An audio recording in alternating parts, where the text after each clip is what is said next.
ng ulo ng isang drive-thru customer sa Makati. Pinahihintay lang naman siya sa kanyang order pero niratrat na niya ng mura ang crew ng fast food. Huwag naman ganon. Magbabalita si Gary De Leon. Ano? Mapupuntay mo ako doon? Ang mahal-mahal ng gasolina ngayon? Nag-drive-thru pa kayo? Kayo kaya lumipat doon? Kilala mo ba ako? Kilala mo ba ako? Ako yung mystery customer nyo, di ba? Kaya always right ako. Ha? Alam mo ba yun? Alam mo ba yun? Ano pangalan mo? Ha?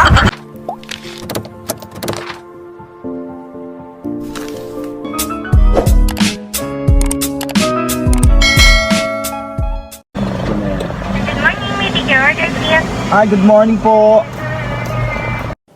Ayan mga katropa, mabait na talaga po dyan ngayon si Boy Nano. Pero nung mag-order na po siya, tinap siya nung kanyang boss. Sabi nung boss, ako na lang mag-order. Baka hindi naman kayo magkaintindihan kung saan naman kayo umabot. Kaya yun, pinaubaya ko na lang sa boss ko. Siya na lang nag-order niyan. Pakinggan natin. One sausage McMuffin with egg.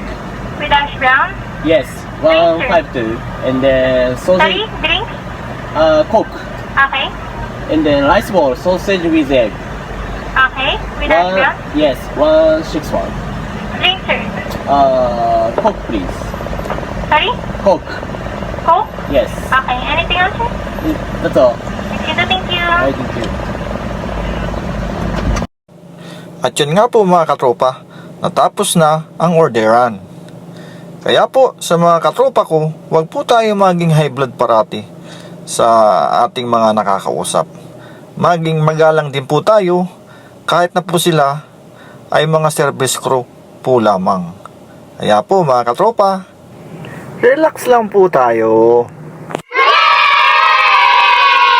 Huwag sana po parating mainit ang iyong ulo. Bye bye!